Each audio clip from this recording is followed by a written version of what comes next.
जय हिंद दोस्तों, स्वागत है आपका फिर से इस लेक्चर में। इसमें हम ग्राफ पार्ट 2 की बात करने वाले हैं। ग्राफ का पार्ट 1 हम देख चुके हैं पिछले वीडियो में। इसमें हमने डिस्प्लेसमेंट टाइम और वेलोसिटी टाइम ग्राफ के बारे में बात की थी। इसमें हम देखो एक क्वेश्चन डिस्कस करते हैं, और जिन लोगों ने पहला वीडियो नहीं देखा है वो पहला वीडियो देखें, तभी ये समझ में आएगा। Velocity time graph of given graph, हमें एक डिस्प्लेसमेंट टाइम ग्राफ दिया है और इस डिस्प्लेसमेंट टाइम ग्राफ से बताना है एक वेलोसिटी टाइम ग्राफ। इस डिस्प्लेसमेंट टाइम ग्राफ का वेलोसिटी टाइम ग्राफ कैसे बनेगा? यहाँ पे हमने 4 ऑप्शन लिए हैं। पहला ग्राफ हमारा ये है, दूसरा ग्राफ इस तरह का है, तीसरा ग्राफ ये है और फोर्थ ऑप्शन है नन। अब देखो, हमने जब बात की थी डिस्प्लेसमेंट टाइम ग्राफ जब पढ़ा था, तो डिस्प्लेसमेंट टाइम ग्राफ में हमने पढ़ा था कि डिस्प्लेसमेंट टाइम ग्राफ का जो स्लोप होता है वो किसके इक्वल होता है? डिस्प्लेसमेंट टाइम ग्राफ का जो स्लोप होता है वो वेलोसिटी के इक्वल होता है। डिस्प्लेसमेंट टाइम ग्राफ का जो ढाल होता है वो किसके बराबर होता है? वेग के बराबर होता है। अब यहाँ पे अगर देखो स्लोप देखा जाए, यहाँ पे अगर स्लोप देखेंगे तो यहाँ पे जो स्लोप होगा वो होगा पॉजिटिव। अगर ये स्लोप पॉजिटिव है, इसका मतलब यहाँ पे वेलोसिटी कैसी है? पॉजिटिव। इस पॉइंट पे, हाईएस्ट पॉइंट पे स्लोप कैलकुलेट करो तो ये एक पैरेलल लाइन बन रही है। ये टाइम एक्सिस के एक समांतर रेखा है, पैरेलल लाइन है, तो यहाँ पे स्लोप कितना हो गया? 0।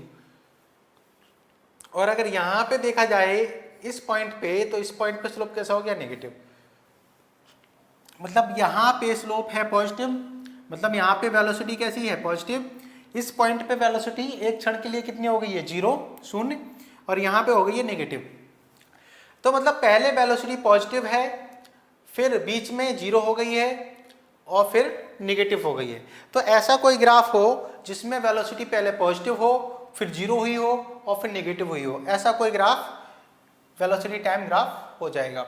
अब देखो, देखते हैं ऑप्शन नंबर 1 ए में। देखो वेलोसिटी पहले 0 है और फिर क्या हुआ है?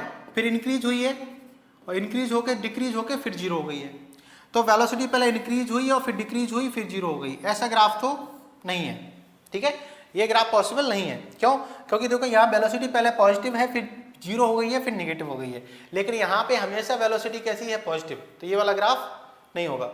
यहाँ पे भी देखो, पहले वेलोसिटी कुछ है, वैल्यू उसकी, फिर डिक्रीज हुई है, 0 हो गई है और फिर इंक्रीज हुई है। पहले वेलोसिटी कुछ है, डिक्रीज हो गई है, 0 हो गई है, फिर इंक्रीज हो गई है। अब देखो यहाँ से यहाँ तक देखा जाए तो ठीक है, वेलोसिटी डिक्रीज हो गई, 0 हो गई, लेकिन 0 होने के बाद में वेलोसिटी नेगेटिव हो गई है, लेकिन यहाँ पर कैसी है? पॉजिटिव ही है। यहाँ पे पॉजिटिव थी, 0 हुई, फिर पॉजिटिव में इंक्रीज हो गई, तो ये ग्राफ भी पॉसिबल नहीं है। अब इसको देखते हैं। यहाँ पे पहले वेलोसिटी है बॉडी की, डिक्रीज होकर 0 हुई है और 0 के बाद में फिर हो गई है नेगेटिव। तो यहाँ पॉजिटिव है, बीच में किसी एक बिंदु पर 0 हुई और फिर यहाँ पे हुई नेगेटिव, तो ये वाला ग्राफ पॉसिबल ग्राफ है। तो अगर देखा जाए ये डिस्प्लेसमेंट टाइम ग्राफ है, तो इस डिस्प्लेसमेंट टाइम ग्राफ के करस्पॉन्डिंग जो वेलोसिटी टाइम ग्राफ होगा वो इस तरह का होगा। ठीक है, तो इस तरह के क्वेश्चन भी पूछे जा सकते हैं। एक ग्राफ बना कर दे देगा, कहेगा कि कौन सा ग्राफ वेलोसिटी टाइम ग्राफ हो जाएगा। चलते हैं आगे। आगे अगर बात करें तो हम बात करते हैं हम एक्सेलरेशन टाइम ग्राफ की।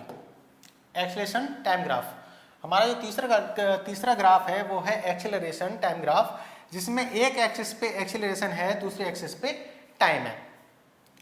एक्सेलरेशन टाइम ग्राफ की अगर बात की जाए तो स्लोप से क्या आएगा? स्लोप से आएगा delta A by delta T.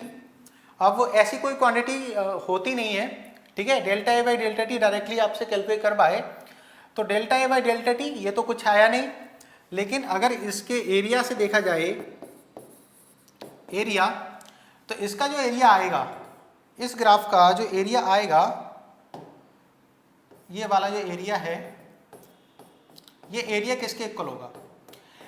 ध्यान रखना, एरिया को हमेशा टाइम एक्सिस के साथ में ही लेते हैं। एरिया को हमेशा टाइम एक्सिस के साथ लेते हैं। इस ग्राफ का एरिया टाइम एक्सिस के साथ, तो ये एरिया जो होगा वो कितना हो जाएगा? ये एरिया हो जाएगा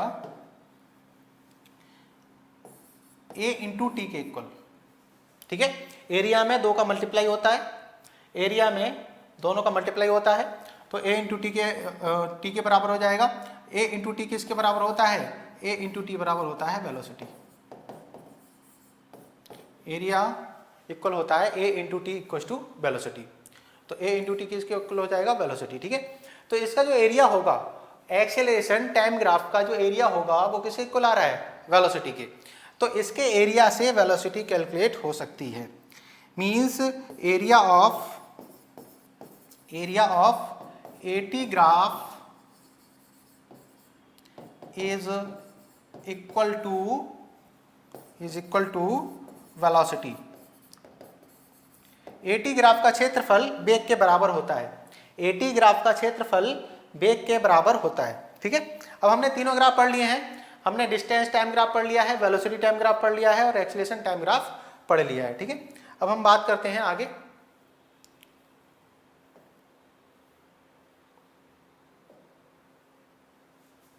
इसको थोड़ा हटाते हैं।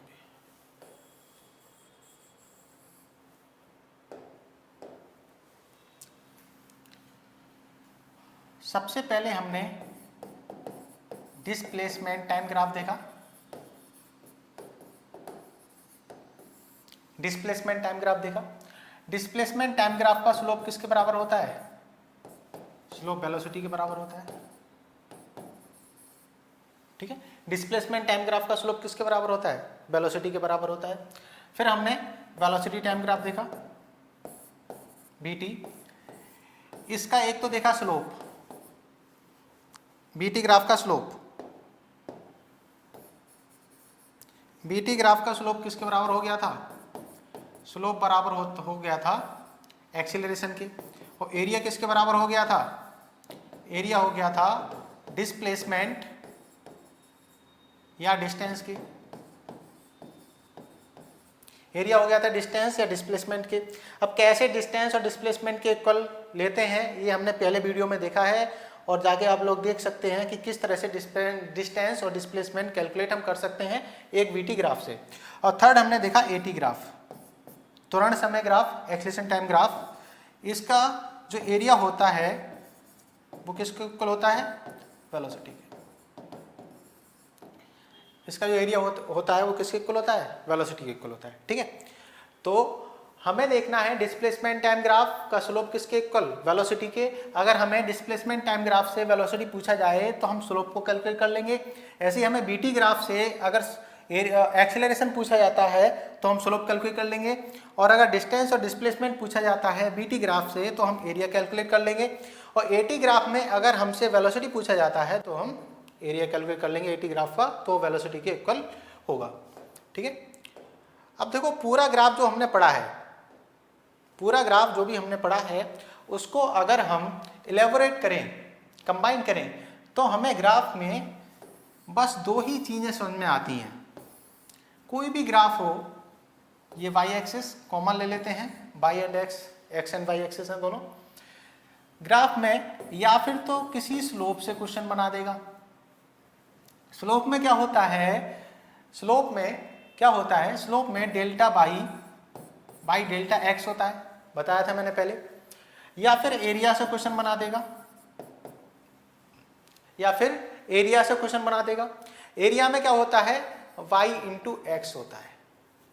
इसका मतलब कोई भी ग्राफ तुमको दिया हो, फिजिक्स में कोई भी ग्राफ दिया हो, तुम्हें दो ही तरह से सोचना है कि या फिर तो उसने स्लोप पूछा होगा या फिर उसने एरिया पूछा होगा। जो क्वांटिटी पूछी गई है, जो कैलकुलेट करवाई गई है, वो स्लोप के इक्वल आ रही होगी या फिर एरिया के इक्वल आ रही होगी। अब वो उससे जानेंगे कैसे?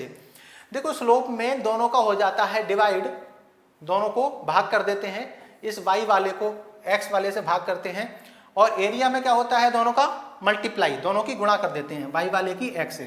ठीक है, तो एरिया अगर कैलकुलेट करना है तो ये एरिया होगा, उसमें कहीं ना कहीं x इंटू वाई हो रहा होगा, और जो स्लोप आ रहा होगा उसमें y बाई एक्स हो रहा होगा। ठीक है, तो जो भी क्वेश्चन पूछा जाएगा तुम लोगों से, वो या फिर तो डिवाइड से सॉल्व हो जाएगा या फिर मल्टीप्लाई से सॉल्व हो जाएगा। कोई भी ग्राफ दिया हो, चाहे कोई भी ग्राफ दिया हो, जैसे कि हम एक एग्जांपल ले लेते हैं। जैसे कि हमें कोई भी एक ग्राफ दिया है,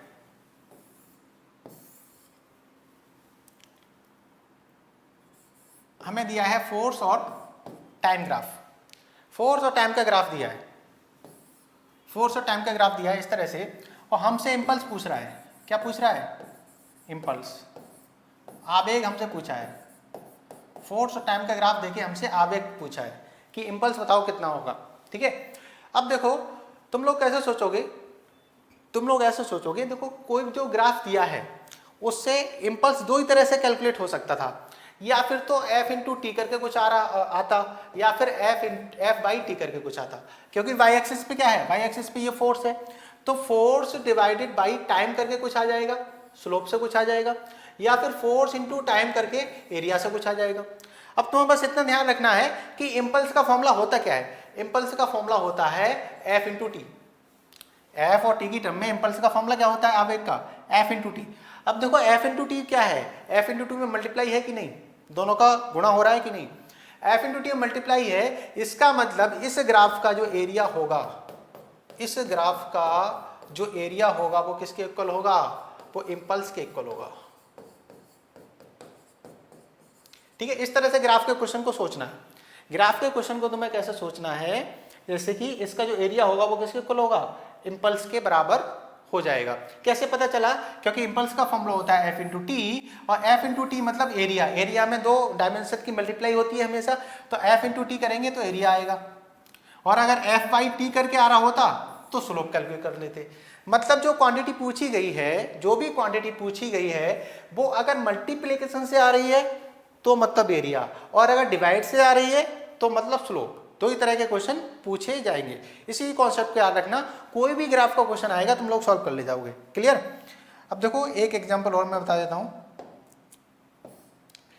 जैसे कि हमें एक ग्राफ दिया है, हमें एक ग्राफ दिया है ए और एस का, हमें एक ग्राफ दिया है एक्सेलरेशन और डिस्प्लेसमेंट का। यहां पे है डिस्प्लेसमेंट और यहां पे है एक्सेलरेशन, ये विस्थापन है और ये त्वरण है।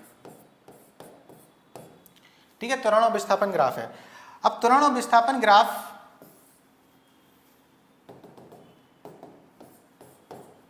का एरिया बताओ कितना होगा, एरिया किसके बराबर होगा, त्वरण विस्थापन ग्राफ का एरिया किसके बराबर होगा, तो एरिया किसके बराबर हो जाएगा, एरिया हो जाएगा ए इंटू एस के बराबर। ठीक है, और स्लोप किसके बराबर हो जाता, स्लोप बराबर हो जाता एरिया बाई एस के बराबर। ठीक है, क्योंकि नेवी में इस तरह के क्वेश्चन पूछे जाते हैं, नेवी में कोई भी ग्राफ दे देते हैं वो किसी भी क्वांटिटीज का, फिर पूछते हैं कि इसका एरिया किस क्वांटिटी के इक्वल है या फिर इसका स्लोप किस क्वांटिटी के इक्वल है।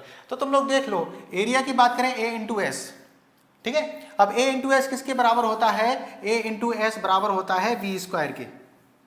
ठीक है, वी स्क्वायर इक्वल टू होता है 2as। तो इसकी डायमेंशन देख लेना, जो a इंटू एस की जो डायमेंशन होगी वो वी स्क्वायर के बराबर होगी, मतलब जो इसका एरिया होगा इस ग्राफ का वो किसके इक्वल होगा, वो वी स्क्वायर के इक्वल होगा।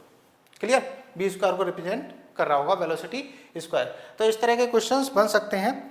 अब हम आगे बात कर लेते हैं, थोड़ा वीडियो को बार बार देखना, अगर समझ में नहीं आया है तो समझ में आ जाएगा। देखो ये क्वेश्चन अटेम्प्ट करो, ये मैं भी बता चुका हूं, area of graph is equal to, अगर एफ इंटू टी, एफ और टी ग्राफ हमको दिया है तो इसका एरिया पूछ रहा है कि एरिया किसके इक्वल होगा। ठीक है, फोर्स और टाइम ग्राफ हमको दिया है, क्या पूछा है उसने, एरिया पूछा है कि इस ग्राफ का जो क्षेत्रफल है, जो एरिया है वो किसके बराबर है, वेलोसिटी, एक्सेलरेशन, फोर्स, इंपल्स। ठीक है, ये ऑप्शन है। अब देखो एरिया में क्या होगा, जो एरिया होगा, एरिया में क्या होता है, एफ इंटू टी होता है, एरिया में क्या होता है, एफ इंटू टी, और एफ इंटू टी किसके बराबर होता है, इम्पल्स के बराबर होता है। एफ इंटू टी किसके बराबर होगा, आवेग के बराबर होगा। एफ इंटू टी आवेग के बराबर हो जाएगा, तो इसका ऑप्शन क्या हो जाएगा, इम्पल्स हो जाएगा। ठीक है, अब तो तुम लोगों को समझ में आ गया होगा, और अगर समझ में नहीं आया है तो बार बार वीडियो को देखें, समझ में आ जाएगा। अब हम बात करते हैं यूनिफॉर्म मोशन की।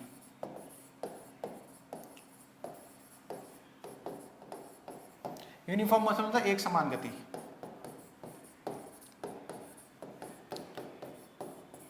एक समान गति। एक समान गति में देखो क्या होता है, एक समान गति में एक्सीलरेशन कितना होता है, जीरो, फोर्स भी कितना होता है, जीरो। ठीक है, एक समान गति में एक्सीलरेशन कितना होता है, जीरो, और वेलोसिटी क्या होती है, कांस्टेंट। ठीक है, कांस्टेंट मतलब नियत। एक समान गति में force zero, acceleration zero, velocity constant, ये होता है। क्लियर है कि नहीं। अब देखो अगर एक समान गति के लिए तुम लोग से पूछ रहा है कि डिस्प्लेसमेंट टाइम ग्राफ कैसा आएगा, एक समान गति के लिए डिस्प्लेसमेंट और टाइम ग्राफ, इस एक समान गति के लिए डिस्प्लेसमेंट टाइम ग्राफ कैसा आएगा, तो ये आएगा लीनियर। लीनियर ऐसा भी हो सकता है, लीनियर ऐसा भी हो सकता है और लीनियर ऐसा भी हो सकता है, ध्यान रखना, ठीक है। इसका स्लोप इधर उधर हो सकता है लेकिन ये एक लाइन ही बनेगी।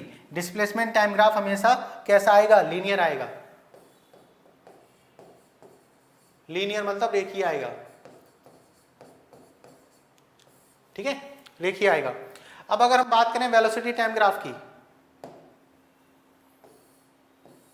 अगर हम बात करें बीटी ग्राफ की, अगर बीटी ग्राफ की बात करें वेलोसिटी टाइम ग्राफ कैसा आएगा, तो वेलोसिटी टाइम ग्राफ कैसा आएगा, कांस्टेंट आएगा। इस तरह से वेलोसिटी क्या रहेगी, कांस्टेंट रहेगी।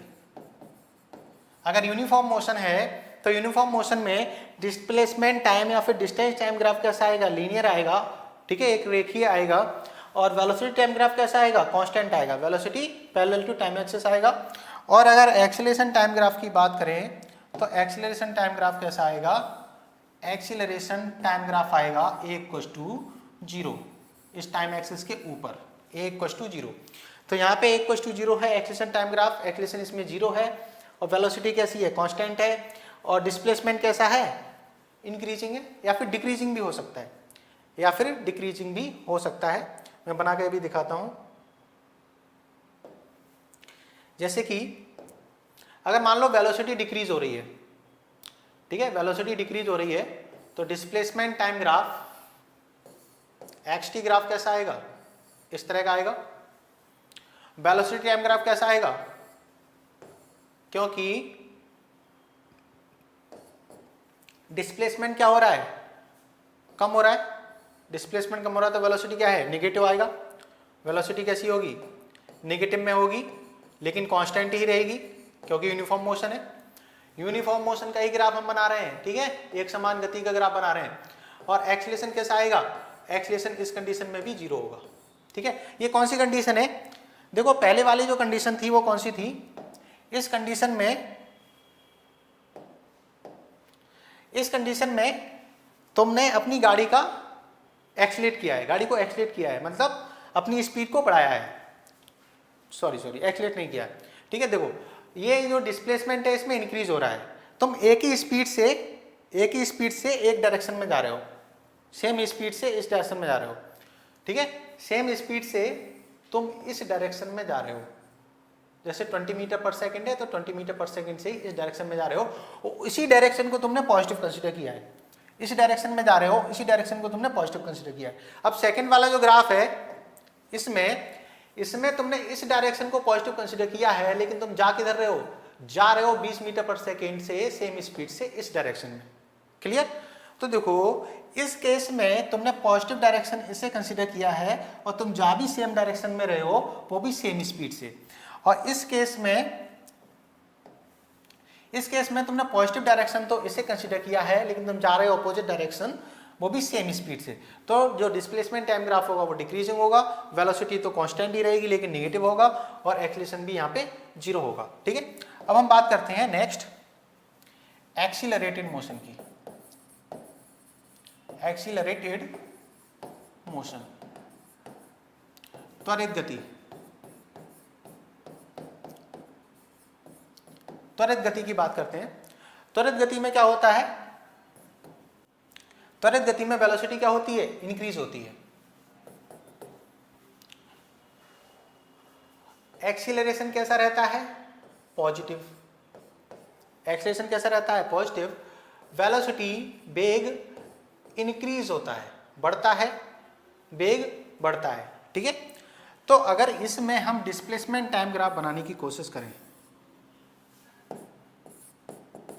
इसमें हम डिस्प्लेसमेंट टाइम ग्राफ बनाएं, तो वेलोसिटी इंक्रीज हो रही है, तो इसका जो स्लोप होगा वो कैसा होगा, इस तरह का, ठीक है।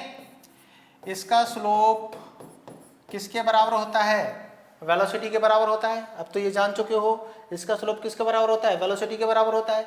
अब वेलोसिटी इंक्रीज हो रही है लगातार, वेलोसिटी इंक्रीज हो रही है तो स्लोप भी तो इंक्रीज होगा, और स्लोप इंक्रीज होगा तो स्लोप हो जाएगा चेंज, तो ये स्ट्रेट लाइन ना बन के इंक्रीजिंग स्लोप का बनेगा, इंक्रीजिंग स्लोप, बढ़ता हुआ ढाल, बढ़ता हुआ ढाल। ठीक है, ये बनेगा डिस्प्लेसमेंट टाइम ग्राफ। इसे ध्यान रखना, अगर एक्सीलरेशन पॉजिटिव है इसका मतलब वेलोसिटी लगातार इंक्रीज होगी, और डिस्प्लेसमेंट टाइम ग्राफ हमारा किस तरह का बनेगा, एक इंक्रीजिंग स्लोप का बनेगा। और अगर ऐसा डिस्प्लेसमेंट टाइम ग्राफ आता है इसका मतलब एक्सीलरेशन है पॉजिटिव और वेलोसिटी कैसी है, वेलोसिटी इंक्रीजिंग है, क्योंकि इसका स्लोप इंक्रीजिंग है और स्लोप बराबर होता है वेलोसिटी के, तो वेलोसिटी इंक्रीजिंग को ये शो कर रहा है। क्लियर है? तो डिस्प्लेसमेंट टाइम ग्राफ इस केस में ऐसा बनेगा। ये किसकी बात कर रहे हैं, ये एक्सीलरेटेड मोशन की बात कर रहे हैं। तो एक्सीलरेटेड मोशन में डिस्प्लेसमेंट टाइम ग्राफ कैसा बनेगा, इंक्रीजिंग स्लोप का बनेगा। बहुत ही इंपॉर्टेंट है, ध्यान रखना। ये तीनों मोशन को समझ गए तो ग्राफ में कोई प्रॉब्लम नहीं होगी। एग्जाम में बार बार उलझा देता है इन्हीं सब में कि एक्सीलरेटेड मोशन है तो कैसा ग्राफ बनेगा, यूनिफॉर्म मोशन है तो कैसा बनेगा, और रिटार्डेड मोशन है तो कैसा बनेगा। अब इसमें हम देख लेते हैं वेलोसिटी टाइम ग्राफ। अगर इसमें हम देखें वेलोसिटी टाइम ग्राफ, तो एक्सीलरेशन टाइम ग्राफ अगर ऐसा आ रहा है, एक्सीलरेशन टाइम ग्राफ अगर ऐसा आ रहा है, तो वेलोसिटी टाइम ग्राफ की अगर बात करें, वेलोसिटी टाइम ग्राफ कैसा आएगा, ये आएगा increasing. Velocity time graph increasing, क्योंकि वेलोसिटी कैसी हो रही है, लगातार इंक्रीज हो रही है। वेग क्या हो रहा है, लगातार बढ़ रहा है, तो वेलोसिटी टाइम ग्राफ कैसा आएगा, इंक्रीजिंग। और एटी ग्राफ कैसा आएगा, एक्सीलरेशन टाइम ग्राफ कैसा आएगा, ये आएगा कांस्टेंट। एक्सीलरेशन क्या है, कांस्टेंट है, लेकिन कांस्टेंट भी किस में है, पॉजिटिव में, यहां से ऊपर आएगा। ठीक है, एक्सीलरेशन कैसा है, कांस्टेंट है, कांस्टेंट भी किस में है, पॉजिटिव में कांस्टेंट है। ठीक है, तो ये तीनों ग्राफ हैं, ये ध्यान रखना, बहुत ज्यादा इंपॉर्टेंट ग्राफ हैं ये तीनों। अगर इसमें हम बात कर रहे हैं किसकी, एक्सीलरेटेड मोशन की, त्वरित गति की, तो इसमें displacement time graph, velocity time graph और एक्सीलरेशन टाइम ग्राफ, तीनों की हमने बात की है। क्लियर है? अब हम चलते हैं नेक्स्ट ग्राफ पे। नेक्स्ट ग्राफ जो हमारा ग्राफ है वो कैसा है, वो है, नेक्स्ट ग्राफ हमारा है retarded motion. Retarded motion, retarded motion मतलब मंदित गति। रिटार्डेड मोशन का मतलब होता है मंदित गति। मंदित गति में देखो क्या होगा, मंदित गति में ये होता है, एक्सेलरेशन कैसा होता है, negative, acceleration negative, velocity decreasing, वेग लगातार घटता हुआ चला जाता है। एक्सेलरेशन निगेटिव है, वेग लगातार घट रहा है। अब इसमें displacement time graph, displacement time, विस्थापन समय ग्राफ कैसा बनेगा, विस्थापन समय ग्राफ इस तरह का बनेगा। विस्थापन समय ग्राफ का जो स्लोप होगा वो क्या होगा, लगातार कम हो रहा होगा, क्योंकि यहां पे वेग लगातार कम हो रहा है, वेग लगातार कम हो रहा है, और वेग किसके बराबर होता है, स्लोप के बराबर होता है। डिस्प्लेसमेंट टाइम ग्राफ का जो स्लोप होता है वो वेलोसिटी के बराबर होता है कि नहीं, वेलोसिटी के बराबर होता है। ठीक है, तो ये स्लोप किसके बराबर होगा, वेलोसिटी के बराबर होगा, और ये होगा डिक्रीजिंग स्लोप। क्या होगा ये, डिक्रीजिंग स्लोप, ये होगा डिक्रीजिंग स्लोप का। ठीक है, इसका स्लोप लगातार कम होगा, डिक्रीजिंग स्लोप का ग्राफ बनेगा डिस्प्लेसमेंट टाइम ग्राफ। अगर कैसा मोशन है, रिटार्डेड मोशन है। रिटार्डेड मोशन कब होगा, जैसे कि तुम किसी भी एक स्पीड से चल रहे हो और तुमने ब्रेक लगाना शुरू कर दिया है। ठीक है, जब ब्रेक लगाना शुरू करते हो तो वेलोसिटी क्या होती है, लगातार कम होती हुई चली जाती है। एक्सेलरेशन क्या होता है, निगेटिव होता है उस कंडीशन में। ठीक है, एक्सेलरेशन निगेटिव होता है, वेलोसिटी डिक्रीज होती है। तो डिस्प्लेसमेंट टाइम ग्राफ उस कंडीशन में कैसा बनेगा, इस तरह का बनेगा, जो कि क्या है, डिक्रीजिंग स्लोप। अब हम देखते हैं वेलोसिटी टाइम ग्राफ, यहाँ पे देख लेते हैं थोड़ा। यहाँ पे देखो वेलोसिटी टाइम ग्राफ, अगर हम वेलोसिटी टाइम ग्राफ की बात करें, वेलोसिटी टाइम ग्राफ की, तो वेलोसिटी क्या हो रही है, लगातार कम हो रही है, तो वेलोसिटी टाइम ग्राफ इस तरह का बनेगा। ठीक है, वेलोसिटी टाइम ग्राफ कम होता हुआ बनेगा। और एक्सेलरेशन टाइम ग्राफ कैसा बनेगा, एक्सेलरेशन टाइम ग्राफ बनेगा निगेटिव में, एक्सेलेरेशन कैसा होगा, नेगेटिव होगा।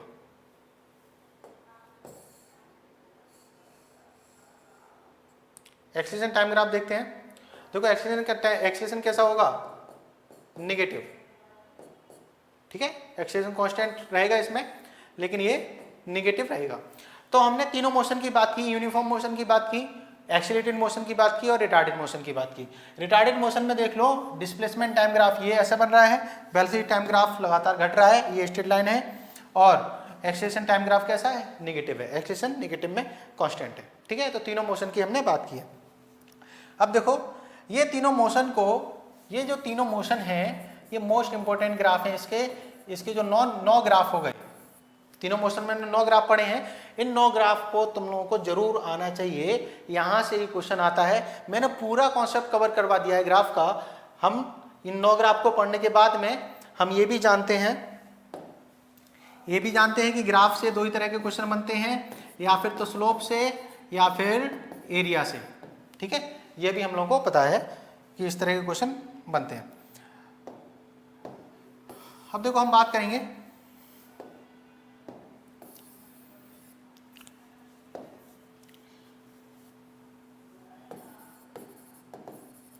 which graph is possible,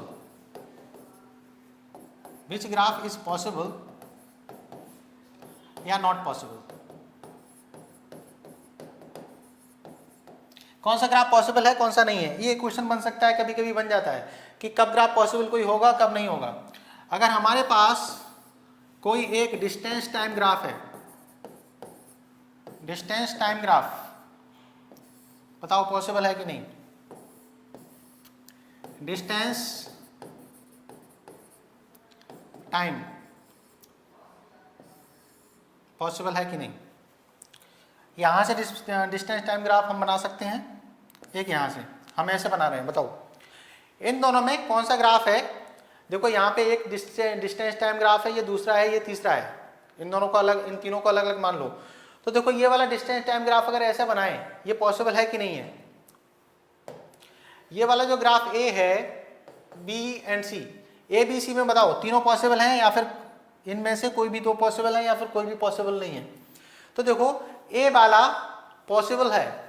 ए वाला कैसे पॉसिबल है, टाइम 0 पर डिस्टेंस है बॉडी के पास, टाइम 0 पर डिस्टेंस है।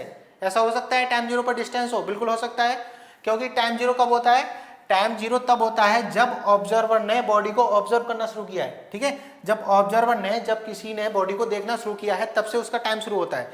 तो अगर कोई एक मूविंग बॉडी है और कोई एक यहाँ पे ऑब्जर्वर है, ये बॉडी यहाँ से आ रही है, यहाँ से उसने शुरू किया है और यहाँ पे आ गई है। इस ऑब्जर्वर ने जब बॉडी यहाँ पे आ गई है तब देखना शुरू किया, तो टाइम इक्वल्स टू 0। टाइम कब शुरू हुआ इसके लिए, जब इसने बॉडी को देखा, ठीक है। तो इतनी डिस्टेंस वो पहले से ही कवर कर चुकी है, इतनी डिस्टेंस वो पहले से ही कवर कर चुकी है जब इसने देखा है। तो टाइम 0 पर भी डिस्टेंस हो सकता है बॉडी के पास में, फिर वो बॉडी का डिस्टेंस बढ़ सकता है, ऐसा हो सकता है। तो ये पॉसिबल है, ये तो पॉसिबल है ही। और ये देखो क्या है, जब ऑब्जर्वर ने बॉडी को देखा है तो वो रेस्ट पे थी, यहाँ तक, इस वाले टाइम तक क्या है, बॉडी रेस्ट पे है, इस वाले टाइम तक बॉडी रेस्ट पे है, फिर उसके बाद में डिस्टेंस इंक्रीज होना शुरू हो रहा है, ठीक है। तो ये भी पॉसिबल है। जैसे कि तुम जाते हो, बस में बैठ गए और बस चल नहीं, बस अभी रुकी है, रेस्ट पे है, और फिर थोड़ी देर बाद उसने चलना शुरू किया है, ठीक है। तो ये वाला ग्राफ भी पॉसिबल है। तो ये तीनों ग्राफ पॉसिबल है, ऐसे आ गए। तो अब डिस्टेंस और टाइम ग्राफ अगर ऐसा आ गया, तो देखो यहाँ से यहाँ तक डिस्टेंस बढ़ रही है, ठीक है, लेकिन डिस्टेंस घट नहीं सकती। यहाँ के बाद में डिस्टेंस घट रही है कि नहीं, ठीक है। तो डिस्टेंस जो होती है, जो दूरी है, वो होती है distance can't decrease, distance can't decrease. दूरी कभी घट नहीं सकती है, दूरी हमेशा बढ़ती हुई चली जाती है, ठीक है। तो ये ग्राफ पॉसिबल नहीं है। चलो नेक्स्ट देख लेते हैं,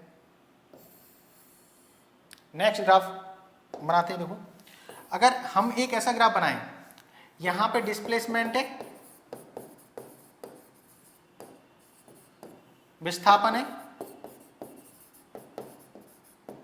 और यहां पे टाइम है, विस्थापन और समय, ठीक है। यहाँ पे डिस्प्लेसमेंट है, यहाँ पे हमारा टाइम है। अब बताओ अगर डिस्प्लेसमेंट टाइम ग्राफ ऐसा बना दें तो पॉसिबल है, बिल्कुल पॉसिबल है, क्योंकि डिस्प्लेसमेंट एक वेक्टर क्वांटिटी है, एक सदिश राशि है और ये पॉजिटिव नेगेटिव जीरो तीनों हो सकता है, ठीक है। तो ये बढ़ सकता है, बढ़ के ये घट भी सकता है, और डिस्प्लेसमेंट टाइम ग्राफ ऐसा भी बन सकता है, ये डिस्प्लेसमेंट और टाइम ग्राफ ऐसा भी बन सकता है, ठीक है। ये बढ़ के नेगेटिव भी हो सकता है। तो डिस्प्लेसमेंट जीरो, पॉजिटिव और नेगेटिव तीनों हो सकता है, लेकिन डिस्टेंस जीरो और पॉजिटिव ही रहेगी, लेकिन कभी घट नहीं सकती डिस्टेंस, ठीक है। अगर ये डिस्टेंस वाला ग्राफ होता, अगर ये डिस्टेंस टाइम ग्राफ होता ये वाला, तो पॉसिबल नहीं होता, लेकिन ये डिस्प्लेसमेंट टाइम है इसलिए पॉसिबल हो गया है। एक ग्राफ और देखो,